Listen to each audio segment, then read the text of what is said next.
ಮಂತ್ರಾಲಯ ಮಠದ ಫ್ರಂಟ್ ಜಾಗ. ಇಲ್ಲಿ ಎಲ್ಲ ಮಳೆ ಗಿಡಗಳ ಗಾಳಿಗೆ ಬಿಸಿಲಿಗೆ ರಕ್ಷಣೆ ಇರೋಂಥದ್ದು. ಇಲ್ಲಿಂದ ಕ್ಯೂ ಸ್ಟಾರ್ಟ್ ಆಗುತ್ತೆ ಕಾರ್ನರ್ನಲ್ಲಿ. ಅಲ್ಲಿಂದ ಬಂದು ಹೀಗೆ ಬಂದು ಇಲ್ಲಿ ಮಂಚಾಲಮ್ಮನ ದರ್ಶನ ಮಾಡಿಕೊಂಡು ಈಗ ಸೀದಾ ಲಾಸ್ಟ್ ಹೋಗಿ ಬಿಲ್ಡಿಂಗ್ ಲಾಸ್ಟ್ನಲ್ಲಿ ಮೇಲೆ ಹತ್ತುತ್ತಾರೆ. ಮೇಲೆ ಹತ್ತಿ ಈ ಕಾರಿಡಾರ್ನಲ್ಲಿ ಬಂದು ಈ ಲೈನ್ ಒಳಗೆ ಹೋಗ್ತಾರೆ. ಇಲ್ಲಿ ಕಂಪ್ಲೀಟ್ ಇಡೀ 7 ಲೈನ್ ಈ ಹಾಲ್ನಲ್ಲಿ ತಿರುಗಬೇಕು. 7 ಲೈನು ತಿರುಗಬೇಕು. ಈ ಹಾಲಿನ ಲಾಸ್ಟ್ನಲ್ಲಿ ಲೆಟ್ರಿನ್, ಬಾತ್ರೂಮ್, ಕುಡಿಯೋ ನೀರಿನ ವ್ಯವಸ್ಥೆ ಎಲ್ಲ ಇರುತ್ತೆ. ಅಲ್ಲಿಂದ ಇವರು ಆ ಗೇಟಲ್ಲಿ ಹೊರಗೆ ಹೋಗ್ತಾರೆ.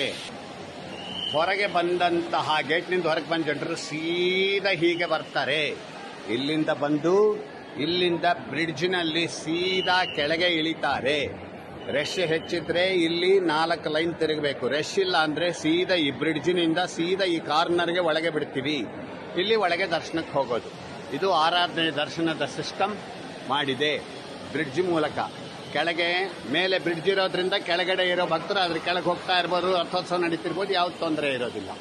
ಕಂಪ್ಲೀಟ್ ಕ್ಯೂ ಹಾಲ್ ಆರಾಧನೆ ಶ್ರೀಗಳವರು ಹೊಸದಾಗಿ ಮಾಡಿಸಿರೋ ಪ್ಲಾನ್ ಇದೆ.